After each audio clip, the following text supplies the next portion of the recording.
अभिजितवरून एक नजर फिरवते आणि सोफ्यावर जाऊन आडवी होते.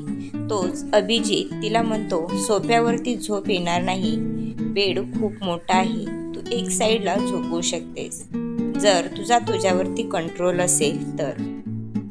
दिव्या बारीक डोळे करून त्याच्याकडे पाहते. त्यावर अभिजित म्हणतो, अशी रागाने नको बघूस. ती त्याला इग्नोर करते आणि सोफ्यावर जाऊन झोपते. अभिजित मात्र तिला बघतच राहतो.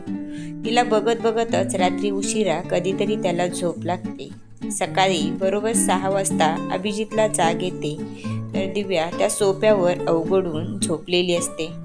त्याला तिला असं बघून खूप वाईट वाटतं, पण तो काहीही करू शकत नाही. बस आणखी काही दिवस, त्यानंतर सगळं काही ठीक होईल म्हणून तो तिच्या कपाळावर ओठ टेकून जिमसाठी निघून जातो. थोड्या वेळाने दिव्याला जाग येते. ती तिचा आवरून खाली जाते तर अभिजितची मॉम किचनमध्ये नोकरांना नाश्त्याची तयारीसाठी इन्स्ट्रक्शन देत असते. ती त्यांच्याजवळ जाऊन त्यांच्या पायांना स्पर्श करते आणि बोलते, मॉम मी काही मदत करू का? त्यावर त्या म्हणतात, अगं नाही, मी सुद्धा काही करत नाही, मी फक्त त्यांना नाश्त्याचा मेनू सांगत आहे, चल बाहेर. झालं माझं, मी पण येत आहे. रखमा आम्हा दोघींना चहा आणून दे म्हणून त्या किचनमधून बाहेर पडतात. रखमा त्यांना चहा आणून देते. त्या दोघी बाहेर सोफ्यावर चहा पीत बसलेल्या असतात. तोच अभिजित जिममधून येतो. दिव्या त्याला भूत बघितल्यासारखं बघत असते. तिला असं बघताना बघून त्याच्या चेहऱ्यावर स्माईल येते. नुकताच जिममधून आल्यामुळे पूर्ण कपडे घामाने भिजलेले असतात. ते त्याच्या अंगाला चिकटल्यामुळे त्याचे उठावदार शरीर त्यातून दिसत असते. ते दोघं एकमेकांकडे असं बघतायत हे पाहून अभिजितची मॉम ही हसते. तेवढ्यात राधा तिथे येते. मी हळूच दिव्याच्या कानात बोलते, तुझाच नवरा आहे, जेवढं पाहिजे तेवढं बघू शकतेस. तिच्या आवाजाने दिव्या भानावर येते आणि पटकन आपली नजर चोरते. ती मनातच म्हणते, दिव्या तू पागल आहेस का? अशी काय त्याला मूर्खासारखी बघत आहेस? काय वाटेल सगळ्यांना? तसा अभिजित तिला एक स्माईल देऊन वरती निघून जातो. दिव्याही तिचा चहा संपवते. किचनमध्ये कप ठेवून वरती निघून जात असते. तोच अभिजितची मॉम बोलतात, तू वर जातच आहे तर जाताना अभिजितची कॉफी घेऊन जा. ती होकाराती मान हलवते आणि किचनमधून त्याची कॉफी घेऊन वरती जाते. ती जशी वरती जाते तशा या दोघी हसायला लागतात. दिव्या हळूच दरवाजा खोलून आतमध्ये जाते तर समोरच अभिजित नुकताच आंघोळ करून आलेला असतो आणि केस पुसत असतो की त्याला शर्टलेस बघून ती पटकन आपला चेहरा फिरवून घेते. तसा अभिजितच्या खुरापती डोक्यामध्ये काहीतरी येतं आणि तो तिच्या समोर जाऊन उभा राहतो. तिने मात्र आणखी डोळे मिटलेलेच असतात. त्याच्या बाथ सोपचा सुगंध तिच्या जवळ तिला भासतो. त्यावरून तिच्या लक्षात येतं तो तिच्या समोरच आहे. बराच वेळ झालं तो काही बोलत नाही म्हणून ती डोळे उघडते तर तो समोरच उभा असतो. ती रागातच अभिजितला म्हणते, या रूममध्ये आणखी कोणीतरी राहत आहे, याची आठवण असली पाहिजे. त्यावर अभिजित म्हणतो, ही रूम पण माझीच आहे आणि रूममध्ये राहणारीही माझीच आहे, त्यामुळे विचार करण्याचं काही कारण नाही. तुम्हाला बोलणंच व्यर्थ आहे. म्हणून ती खाली जाऊ लागते. तसं अभिजित तिचा हात धरून तिला स्वतःकडे ओढतो. तशी ती त्याच्या मिठीत जाते आणि त्याच्या उघड्या अंगाचा स्पर्श तिला होताच ती शहारते. हिप्नोटाईप झाल्यासारखं शांत त्याच्या मिठीत राहते. तो मात्र तिच्या या कृतीवर हसत असतो. त्यालाही ती मिठीत असल्याचं समाधान वाटतं. ती काहीच न बोलता त्याची मिठी फक्त अनुभवत असते. थोड्या वेळाने दिव्या भानावर येते आणि त्याला ढकलून खाली निघून जाते. तसा तो हसतो, बस आणखी थोडे दिवस रोज तो माझ्या मिठीत असशील. अभिजित केसातून हात फिरवत हसत बोलतो. त्याची कॉफी घेऊन तो चेंज करून खाली जातो तर सगळे डायनिंग टेबलवर नाश्त्यासाठी हजर असतात. अभिजित ही त्यांना जाऊन जॉईन होतो. दिव्या आणि रखमा सर्व नाश्ता सर्व करतात. अभिजितची आई दिव्याला अभिजितच्या बाजूला बसण्याचा इशारा करते. तिला मात्र वर घडलेल्या प्रसंगामुळे त्याच्या बाजूला बसायला लाज वाटत असते. परंतु आता ती काही बोलूही शकत नाही, म्हणून शांत जाऊन त्याच्या बाजूला बसते. तो टेबल खालून हात घालून तिचा हात पकडतो. तसे दिव्याचे डोळेच मोठे होतात. अभिजित मात्र काहीच घडलं नसल्यासारखं शांत नाश्ता करत असतो. दिव्या त्याच्यावर एक रागीट कटाक्ष टाकते आणि आजीला बोलते, आजी, मी आजपासून ऑफिस जॉईन करते. अरे बाळा, लग्न होऊन 2च दिवस झाले आहेत आणि तू लगेच ऑफिस जॉईन करते. मी ऑफिसमधून लीव घेतली नाहीये. मग घे ना लीव. नाही, माझा बॉस खूप खडूस आहे. अभिजित मोठे डोळे करून बघतो. अभिजितची आई बोलते, बाळा, तू आता आपलीच कंपनी जॉईन कर. त्यावर अभिजितला ठसका लागतो. दिव्या पाण्याचा ग्लास त्याच्यासमोर धरते. आई, मी आपल्याच कंपनीत काम करते. तसे राधा मोठ्याने हसायला लागते. सगळे तिच्याकडेच बघतात. अगं आई, वहिनी काय बोलली ऐकलं ना तू? ते कुणाचेही लक्षात आलं नव्हतं. त्यावर अभिजितचे डॅड बोलतात, काय बोलली? तिचा बॉस खूप खडूस आहे. आणि ती अभिजितकडे बघते तर तो रागानेच तिला बघत असतो. आता सगळ्यांच्या लक्षात येतं दिव्या खडूस कुणाला बोलली. ते सगळे हसायला लागतात. दिव्याला पण बोलण्याच्या ओघामध्ये आपण काय बोललो हे आता लक्षात येतं आणि ती जीभ चावते. अभिजित तिला तिरक्या नजरेने बघत असतो. ए बाई, असं बघू नकोस. ती काय खोटं बोलली, खरं तेच बोलली. हे सगळं नुकतंच आलेल्या राघवने ऐकलेलं असतं. एवढा वेळ दाबून ठेवलेलं हसू बाहेर पडतं. त्याच्या हसण्याच्या आवाजाने अभिजितचं लक्ष त्याच्याकडे जातं. तसं अभिजित रागाने त्याला बघू लागतो. पण काही केल्या राघवचं हसणं कंट्रोल होत नव्हतं. आता सगळे राघवला बघू लागले. तसं राघवने कसं बसं आपलं हसू कंट्रोल केलं. मी आजीच्या बाजूला जाऊन बसला. अभिजितने एक लूक त्याला दिला आणि तो वरती निघून गेला. तोच अभिजितची आई दिव्याला म्हणाली, बाळा, तू जाणार आहे तर तुझं आवरून घे. मी तुमच्या दोघांचं टिफिन पॅक करायला सांगते. दिव्या मान हलवते आणि वरती जायला निघते. पण जशी पायरी चढेल तशी तिच्या हृदयाची गती वाढलेली होती. आपण जे बोललो त्याचा बदला तो वरती गेल्यावर घेणार हे तिला माहीत होतं. पण आता वरती जाण्याशिवाय दुसरा पर्यायही नव्हता. ती हळूच दबक्या पावलांनी दरवाजा ओपन करते तर अभिजित त्याचा आवरत असतो. त्याचं लक्ष तिच्यावर जातं, पण तो बघून न बघितल्यासारखं करतो. तिला वाटतं त्याने आपल्याला पाहिलंच नाही. पटकन आतमध्ये घुसते आणि वार्डरोबकडे जायला निघते. तोच अभिजित तिचा हात धरून तिला स्वतःकडे ओढतो. तशी ती पटकन डोळे मिटून घेते. अभिजित मात्र तिलाच एकटक बघत असतो. हळूच तिच्या कानात बोलतो, तुझा बॉस खूप खडूस आहे ना? आता यावर ती काय बोलणार? त्या तर बिचारीची त्याच्या जवळ गेले की बोलतीच बंद होत होती. त्याला तिच्या हृदयाचे वाढलेले ठोके सहज ऐकू येत होते. तो हळूच तिच्या डोक्यावरती पोट टेकवतो आणि बाजूला होतो. तशी ती परतच वॉर्डरोबमध्ये घुसते आणि आपले वाढलेले श्वास कंट्रोल करण्याचा प्रयत्न करते. अभिजित त्याचं आवरून खाली जातो. दिव्याही तिचं आवरून खाली येते तर अभिजित आणि राघव तिच्यासाठी थांबलेले असतात. ती खाली येते तसे ते दोघेही उठतात. त्यांच्या पाठोपाठ दिव्याही जाते. राघव समोर ड्रायव्हरच्या शेजारी जाऊन बसतो. अभिजित दिव्यासाठी दरवाजा ओपन करतो. ती आतमध्ये जाऊन बसते तसा तोही दुसऱ्या बाजूने जाऊन तिच्या बाजूला बसतो. तोच ड्रायव्हर गाडी चालू करतो. गाडीमध्ये अभिजित आणि राघवची प्रोजेक्टबद्दल चर्चा चालू असते. दिव्या मात्र त्या दोघांचं शांतपणे ऐकत असते. कंपनी जवळ येताच दिव्या ड्रायव्हर काकांना गाडी उभा करायला सांगते. तसा अभिजित तिच्याकडे बारीक डोळे करून बघतो. त्याच्या डोळ्यात आलेला राग बघून ती शांत बसते. तो ड्रायव्हरला इशारा करताच ड्रायव्हर गाडी पुढे तसाच घेतो. गाडी उभा राहताच एक गार्ड येऊन गाडीचा दरवाजा ओपन करतो. त्यातून अभिजित बाहेर पडतो आणि दुसऱ्या बाजूने जाऊन दरवाजा ओपन करतो. दिव्या तर त्याला बघतच राहते. अभिजित मुद्दाम तिच्या पुढे हात करतो. त्याला माहीत होतं ती हातामध्ये हात देणार नाही, तरी पण तिला त्रास देण्यासाठी तो मुद्दाम करतो. दिव्याही त्याच्या हातात हात न देता तशीच बाहेर पडते आणि ताडताड पावले टाकत आतमध्ये निघून जाते. राघव अभिजितच्या कानात येऊन म्हणतो, तुला आणखी खूप पापड बेलावे लागतील. तसं अभिजित त्याला एक लूक देतो आणि केसातून हात फिरवत लिफ्टकडे निघून जातो. तसा राघवही त्याच्या पाठीमागे जातो. दिव्या जाऊन तिच्या डेस्कवर बसते.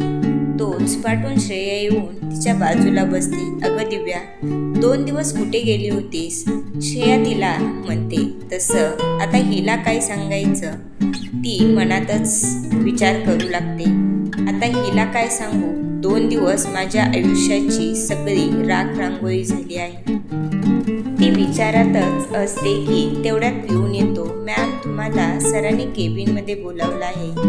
अशा दिव्याच्या कपाळावर आट्या पडतात. अभिजित हे सगळं केबिनमधून बघत असतो. हा काय मला सुखाने जगू देणार नाही. दिव्या मनातच विचार करते. चला तुम्ही पुढे, मी येते असे त्याला सांगून ती श्रेयाला म्हणते, तुला मी लंच ब्रेकमध्ये सांगेन. आता खडूस काय म्हणतोय ते बघू दे, नाहीतर आणखीन ओरडेल. त्यावर श्रेया हसायला लागते. तसं दिव्या मनात नसतानाही त्याच्या केबिनमध्ये जाते. ती दरवाजातूनच मी आय कमिंग सर म्हणते. त्यावर अभिजित म्हणतो, तुला परमिशन घ्यायची काही गरज नाही. तू केव्हाही माझ्या केबिनमध्ये येऊ शकते. ती आता माझी एकट्याची नसून आपल्या दोघांची आहे. ती त्याच्याकडे एकटक बघत असते. तू असं बघू नकोस, नाहीतर मी काय करेल हे सांगू शकत नाही, तो म्हणतो आणि तो उठून तिच्या जवळ जातो. ती मात्र त्याच्या अशा जवळ येण्याने शहारून जायची. अभिजित तिला जवळ ओढतो आणि तिच्या कानात बोलतो, आजपासून तुला या केबिनमध्ये बसूनच काम करायचं आहे. नाही, मी माझ्या डेस्कवर बसूनच काम करेल. त्यावर अभिजित म्हणतो, इथे मी तुझा बॉस आहे का? तू माझी बॉस आहेस. त्यावर दिव्या शांत बसते. ते दोघे एकमेकांमध्ये हरवलेले असतात. अभिजित तसाच तिच्या आणखी जवळ जातो आणि तिच्या ओठावर ओठ टेकवणार तोच डोअर नॉक होतो. तसे ते दोघे भानावर येतात. अभिजित पटकन जाऊन त्याच्या चेअरवर बसतो. स्वतःला नॉर्मल करतो आणि यस कम इन म्हणतो. दिव्याही स्वतःला नॉर्मल करून चेअरवर बसून फाईलमध्ये तोंड घालते. पिऊन आतमध्ये येतो आणि मीटिंगची सर्व तयारी झाली आहे असं सांगतो. आता घडलेल्या प्रकारामुळे दोघेही एकमेकांना बघणे टाळत होते. थोडा वेळ कोणीच काही बोलत नाही. शेवटी अभिजित म्हणाला, निघायला हवं. तसं दिव्या काहीच न बोलता त्याच्या पाठीमागे गेली. ते दोघे कॉन्फरन्स रूममध्ये गेले तर सगळे क्लायंट पहिलेच उपस्थित होते. अभिजितने एक नजर सगळ्यांवरून टाकली आणि बोलायला सुरुवात केली. दिव्या मात्र एकटक त्याच्याकडेच बघत होती. त्याची बोलण्याची पद्धत, त्याची होणारी हालचाल, त्याची एक्सप्लेन करण्याची पद्धत, त्यामुळे दिव्या तर त्याच्यावर इम्प्रेस झाली होती. ती आपल्याकडेच बघते हे त्याच्या लक्षात आलं होतं. तोही तिरक्या नजरेने तिचे एकाग्र होऊन ऐकणे नोटीस करत होता. राघव आणि श्रेया सोडले तर त्या दोघांचं लग्न झालं आहे हे कोणालाच माहीत नव्हते. थोड्याच वेळात मीटिंग संपते. तसे राघव, दिव्या आणि अभिजितच्या केबिनमध्ये येतात. दिव्याच्या मोबाईलवर फोन येतो. दिव्याचा मोबाईल सायलेंटवर होता. अभिजितचं लक्ष त्याच्यावर झळकणाऱ्या नावावर गेले आणि त्याच्या कपाळावर आठ्या पडल्या. डोळेही रागाने लाल झाले होते. दिव्याने एक नजर त्याच्यावर टाकली आणि फोन कट केला. थोड्या वेळाने पुन्हा फोन व्हायब्रेट झाला आणि त्याच्यावर विनयचं नाव झळकलं. तसा अभिजितने 2 बोटे कपाळावर घासली. अभिजित एवढ्या रागाने का बघतोय म्हणून राघवने मोबाईलकडे पाहिले आणि त्याच्या लक्षात आलं तो विनयचं नाव बघून एवढा चिडला आहे. त्यावर राघवने त्याला डोळ्यांनी शांत राहण्याचा इशारा केला. आता मात्र दिव्याने मोबाईल स्विच ऑफ करून ठेवला. तोच राघवने बोलायला सुरुवात केली. बराच वेळ त्या तिघांनी नवीन प्रोजेक्टवर चर्चा केली. चर्चा पूर्ण होईपर्यंत लंच टाईम झाला. तसा राघव बाहेर निघून गेला. दिव्याने अभिजितचा टिफिन एकत्र पॅक केल्यामुळे दिव्याला अभिजित सोबतच लंच करावा लागणार होता. श्रेया तिला लंचसाठी कॉल करते, पण तिचा मोबाईल स्विच ऑफ येत होता. तोच राघव तिच्या डेस्कजवळ गेला आणि तो म्हणाला, चला आज दिव्या मॅडम येणार नाहीये. तोच श्रेयाने चमकून त्याच्याकडे पाहिले. त्यावर राघवने इकडे तिकडे बघितले आणि हळूच बोलला, त्या दोघांचा टिफिन एकत्र पॅक झालेला आहे. श्रेयाने त्याला एक स्माईल दिली आणि दोघे कॅन्टीनमध्ये गेले. अभिजितने पिऊनला लंच लावायला सांगितला. तोच अभिजित दिव्याकडे बघून म्हणाला, चला मॅडम लंच करून घेऊया. दिव्या काहीही न बोलता त्याच्याबरोबर गेली. दोघांनी मिळून लंच केला, पण लंच करताना कोणी कोणाशी काहीच बोललं नाही. दिव्याला मात्र टेन्शन आलेलं होतं. जर परत विनयचा फोन आला तर काय सांगायचं आणि काय बोलायचं. अभिजित तिच्या चेहऱ्याचं निरीक्षण करत होता.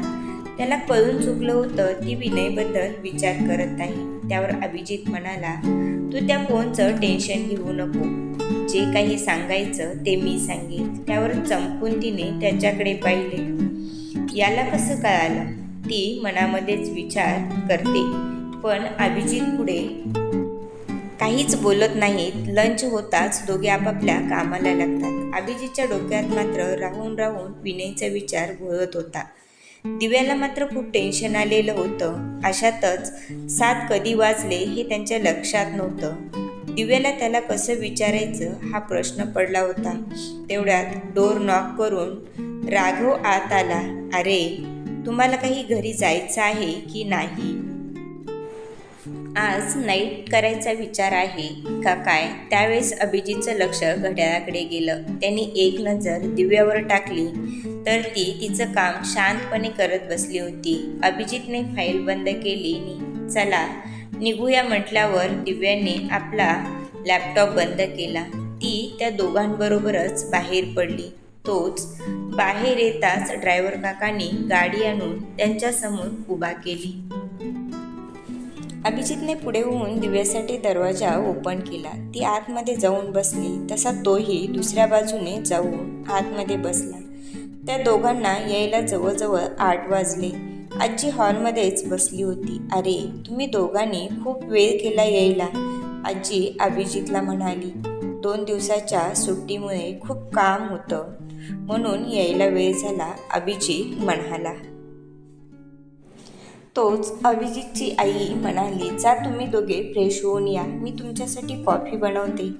तसं ते दोघे वरती रूममध्ये जाऊन फ्रेश होऊन आले. ते दोघे फ्रेश होऊन खाली येतात तोपर्यंत अभिजितच्या मॉमनी कॉफी आणली होती. अभिजित जाऊन आजीच्या बाजूला बसला तसं मॉमनी त्याला कॉफी दिली. दिव्याही येऊन मॉमच्या बाजूला बसली आणि तिने कॉफी घेतली. अभिजितच्या मॉमनी दिव्याच्या डोक्यावरून हात फिरवला आणि म्हणाल्या, आज खूप थकल्यासारखी दिसत आहेस. त्यावर दिव्याने त्यांना एक स्माईल दिली. अभिजित मात्र त्या दोघींनाच बघत होता. सगळ्यांशी प्रेमाने बोलते, फक्त माझ्याशीच बोलायला काय होतं?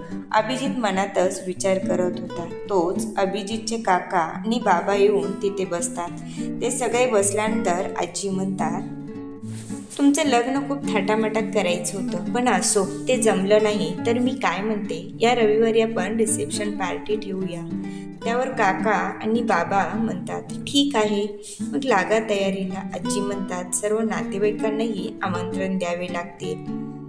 तसे बाबा म्हणतात, जे लांब आहेत त्यांना फोन करून बोलावून घेऊ आणि जवळ आहेत त्यांना जाऊन आमंत्रण देऊ. त्यावर आजी म्हणतात, ठीक आहे. आता दिव्याला मात्र टेन्शन आलेलं होतं. आजपर्यंत तर कुणाला माहीत नव्हतं आमचं लग्न झालेलं, पण आता रिसेप्शन म्हटलं की मीडियावाले येणार आणि हे लग्न सगळ्यांना माहीत पडणार. त्यामुळे विनयच्या घरच्यांनाही माहीत पडेल. त्यावेळेस त्यांची काय रिॲक्शन असेल माहीत नाही. बाबांनी त्यांना कळवलं असेल का? जर कळवलं असेल तर ते लोक बाबांना काय बोलले असतील? असे एक ना अनेक प्रश्न दिव्याच्या डोक्यामध्ये घोळत असतात आणि अभिजित तिच्या चेहऱ्याचे हावभाव टिपत असतो. त्याच्या लक्षात येतं की काय विचार करत आहे, पण तो सर्वांसमोर काही बोलूही शकत नव्हता.